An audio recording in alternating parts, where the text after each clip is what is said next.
கன்னிராசி அன்பர்களே, ஆடி மாதத்தில் உங்களுக்கான பலன்கள் என்ன? தடை, இடையூறுகள், ஏதாவது கஷ்டங்கள் இருக்கிறதா? இந்த மாத கிரக நிலைகளில் ஏதாவது தோஷங்கள் ஏற்படுகிறதா? இந்த மாதத்தில் உங்களுக்கான வழிபாட்டு நாள் என்ன? இதெல்லாம் பார்க்க போகிறோம். ஃபஸ்ட்டு சூரியன் 11ஆம் இடத்திற்கு வர்றது ரொம்ப சிறப்பு.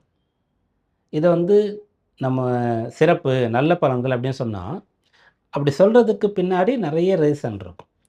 நிறைய காரணங்கள் எல்லாம் பார்த்து, கணித்து அதை தான் உங்களுக்கு ப்ரெசென்ட் பண்ணுவோம். இப்போ சூரியன் 11ல் இருக்காருன்னா, பொதுவா சூரியன் 11ல் இருந்தா நல்லது. ஓகேவா? அப்போ 11ல் இருந்தா நல்லது. கடக மாசம், அதாவது ஆடி மாசம் அப்படி சொன்னாலே, இந்த சூரியன் 11ஆம் இடத்துல இருந்து தான் ஆகணும். மாசம் ஃபுல்லா இருப்பார். அதான் கடக மாசம். அப்போ சூரியன் 11ல் இருக்கிறது நல்லது. இன்னொரு வழியில பார்க்கலாமா? உங்க ராசிக்கு சூரியன் யாரு? 12ஆம் அதிபதி. இப்போ அவர் எங்க இருக்காரு? 11ஆம் இடத்துல. அப்போ 12ஆம் அதிபதி தன்னுடைய வீட்டிற்கு 12ஆம் இடத்திற்கு போயிட்டாரு. அதனால தேவையில்லாத செலவுகள், தேவையில்லாத அலைச்சல் அதெல்லாம் உங்களுக்கு குறைஞ்சிரும். அப்போ நல்லது தான் அப்படின்ற மாரி சொல்லலாம். அப்புறம் 11ஆம் இடத்துல சூரியன் இருக்கார் அப்படின்னு சொன்னா என்னன்னா, அவர் என்னென்ன நட்சத்திரத்தில இருப்பாரு? கடகத்தில இருப்பாரு. கடகத்தில புனர்பூசம், பூசம், ஆயில்யம் இந்த நட்சத்திரங்கள்ல இருப்பார். இதில புனர்பூசம்ன்றது ஒரே ஒரு பாதம் மட்டும் தான், குருவுடையது. அதன் பிறகு பூசம், ஆயில்யம். அப்போ சனியுடைய சாரம். சனி உங்க ராசிக்கு பூர்வ புண்ணியாதிபதி. அவருடைய சாரத்தில் இருக்காரா? அந்த சனி 7ல் இருக்காரா? அப்போ நல்லது. அப்புறம் புதனுடைய சாரத்தில் இருப்பார். ஆயில்யம். புதன் யாரு? ராசிக்கு அதிபதி. அப்போ நல்லது. அவர் எங்கே இருக்கார்? 10, 11ல் இருக்கார். அப்போ இந்த மாதம் உங்களுக்கு நல்லாயிருக்கும். சூரியன் 11ல் இருக்கிறது சிறப்பு. அப்போ இப்படி சொல்கிறதுக்கு இதுக்கு பின்னாடி எவ்வளோ விஷயங்கள் இருக்குது பாருங்கள். இன்னமும் கூட நிறைய விஷயங்கள் இருக்கிறது. யாரோட சேர்ந்து இருக்கார், யாரால் பார்க்கப்படுறார் அப்படின்ற மாதிரிலாம் அது வந்துட்டுருக்கும். அப்போ இந்த 11ஆம் இடத்துல சூரியன் இருக்கிறது நல்லது. எந்த மாதிரி நல்லது? அதாவது அந்த நல்லதுன்னா அதுலேருந்து என்ன கிடைக்கும்? டைம் நல்லா இருக்குது, இந்த மாதம் ஓகே. என்ன கிடைக்கும் அப்படின்னு கேட்டால், ஆசைப்பட்டது கிடைக்கும். நீங்கள் எதெல்லாம் ஆசைப்படுறீங்களோ அது எல்லாமே கிடைக்குமா அப்படின்னு கேட்டால், சூரியன், புதன், சந்திரன் இது சம்பந்தமான விஷயங்கள் கிடைக்கும். அப்புறம் சனி சம்பந்தமான விஷயங்களும் கிடைக்கும். ஏன்னா இவங்களுடைய தொடர்புலாம் அந்த இடத்துல வருது இல்லையா? அதனால். அப்போது சூரியனுடைய சம்பந்தமான விஷயங்கள் அப்படின்னா, அப்பா கிட்டேருந்து நீங்கள் என்ன எதிர்பார்க்குறீங்களோ அது உங்களுக்கு கிடைக்கும். அப்பா உங்கள நல்லா படிக்க வைக்கணும் அப்படின்னு எதிர்பார்க்குறீங்க. கல்யாண விஷயத்தில் நீங்கள் நினைக்கிற மாதிரி, ஆசைப்படுற மாதிரி கல்யாணத்தை செஞ்சு வைக்கணும்னு எதிர்பார்க்குறீங்க. நீங்கள் வெளிநாட்டில் இருந்தால் கூட இருக்கணும்னு நினைக்கிறீங்க. அந்த மாதிரி விஷயங்கள்லாம் உங்களுக்கு நடக்கும். அப்பா ஏதாவது சொத்து உங்களுக்கு கொடுக்கணும்னு எதிர்பார்த்தாலும் கூட அதுவும் கூட நடக்கும். நீங்கள் அப்பாவுக்கு என்னெல்லாம் செய்யணும்னு நினைக்கிறீங்களோ, அப்பாவுக்கு ஒரு கார் வாங்கி கொடுக்கணும், பைக் வாங்கி கொடுக்கணும்னு நினைக்கிறீங்க. அவருக்கு ஏதாவது ஆபரணங்கள் வாங்கி கொடுக்கணும்னு நினைக்கிறீங்க.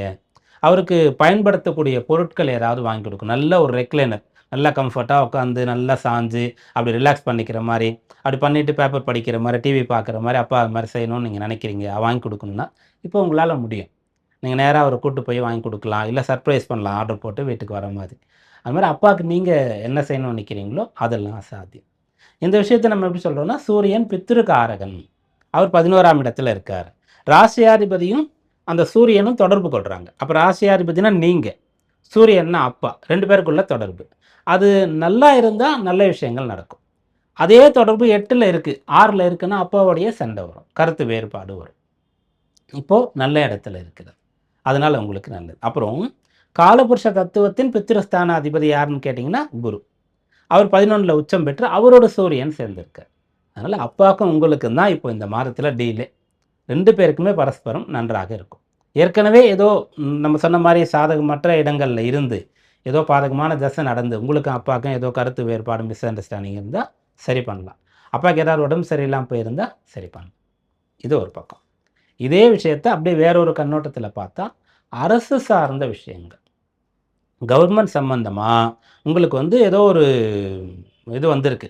ஒரு லெட்டர் வந்திருக்கு. என்னன்ட்டு, நீங்க இது போல உங்களுடைய டாக்ஸ் எல்லாம் சரியா காமிக்கல. ஜிஎஸ்டிலாம் நீங்க சரியா ஃபைல் பண்ணல. அப்படின்ற மாரி ஏதோ ஒரு விஷயம். உங்கள கேட்கறாங்கன்னு சொன்னா, இப்ப போய் நீங்க அந்த பிரச்சனைலாம் சரி பண்ணிடலாம். யூசுவலா இந்த மாரி விஷயங்கள அவ்வளோ சீக்கிரம் சரி பண்ண முடியாது. இப்போ நீங்க சரி பண்ணலாம். கவர்மெண்ட் வேலையில இருக்கக்கூடியவருக்கு ஏதோ தவறு காரணமா பனிஷ்மென்ட் குடுக்கப்பட்டிருந்தா, அத இப்போ சரி பண்ணி, உங்க பனிஷ்மென்ட்ட குறைச்சிருவாங்க. திரும்ப வேலைக்கு செய்றதுக்காக எடுத்துப்பாங்க. அப்புறம் கவர்மெண்ட் சம்மந்தமா உங்களுக்கு ஏதோ ஒரு அப்ரூவல், அனுமதி கிடைச்சு, அப்பதான் உங்க பிசினஸ்ல நீங்க ஒரு விஷயத்த செய்ய முடியும்.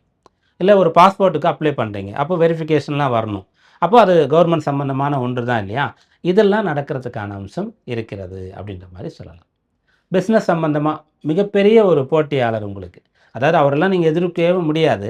அவர்லாம் ஏன் உங்கள காம்படிட்டரா நினைக்கிறாருன்னே தெரியல. நீங்க லட்சங்கள்ல இருக்கிறீங்க, அவர் கோடிகள்ல இருக்காருன்னா, இப்போ அதுவும் கூட சுமூகமா சரியாயிடும். இந்த விஷயம்லாம் சாதகமா இருக்கிறது. அப்புறம் வேற என்ன விஷயங்கள் ஆசைப்பட்டது அப்படின்னு கேட்டா, இந்த சூரியன், புதன், சந்திரன், குரு இவங்களுடைய சம்மந்தம்லாம் அங்க இருக்கு. சனியுடைய சம்மந்தம் இருக்கு. ஆசைப்பட்ட மாதிரி வாழ்க்கையை அமைத்துக் கொள்ள முடியும். 5க்கு உண்டானவர் 7ல இருக்கார். அப்புறம் அவருடைய தொடர்பு, அவருடைய சாரத்தில 11ல சூரியன் இருப்பார்.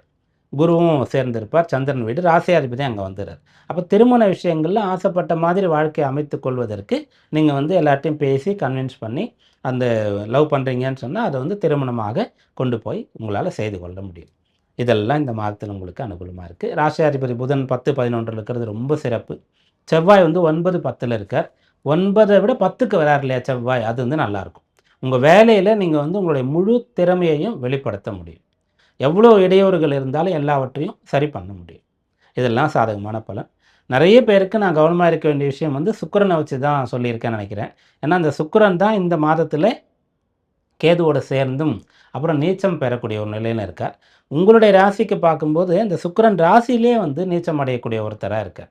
அதனால நீங்க என்ன பண்ணலாம்னா, அந்த சுக்கிரன் 2, 9ஆம் இடத்திற்கு அதிபதி. அப்ப இவ்வளோ நேரம் சொன்ன விஷயங்களையே நீங்க பரிகாரமா எடுத்துக்கலாம். அதாவது 9ஆம் இடத்து அதிபதியா இருக்கக்கூடிய சுக்கிரன், அவர் வந்து என்னன்னா அப்பா. அப்பாக்கு நீங்க எல்லாம் செய்யறது. அப்பா வயதில இருக்கக்கூடியவர்களுக்கு அல்லது பொதுவா வயோதிகர்களுக்கு செய்யறது. அதெல்லாம் உங்களால முடிஞ்ச தர்மம், தானம் குடுக்கறது போன்ற விஷயங்கள்லாம் செய்றீங்க அப்படின்னு சொன்னா, இந்த மாதம் அனுகூலமா இருக்கும். ஃபேமிலி, குடும்பம். அந்த குடும்ப நபர்களுக்கு உங்களுடைய கடமைகள் எல்லாம் திருப்திகரமாக செய்யறது அப்படின்ற விஷயங்கள செய்யலாம். இந்த மாதத்தில உங்களுக்கான வழிபாடு என்னன்னு கேட்டா, இந்த ஆடி மாதத்தில வரக்கூடிய பௌர்ணமி மிகவும் விசேஷமானது. அந்த பௌர்ணமி நாள்ல விரதம் வழிபாடு செய்யுங்க. உங்களுக்கு முதல் குருவா இருக்கக்கூடிய தந்தை, அப்புறம் யாரெல்லாம் குருவா இருக்காங்களோ, இவங்க கிட்டலாம் பிளெஸ்ஸிங் வாங்குங்க. இந்த ஆடி மாதம் சாதகமா இருக்கும்.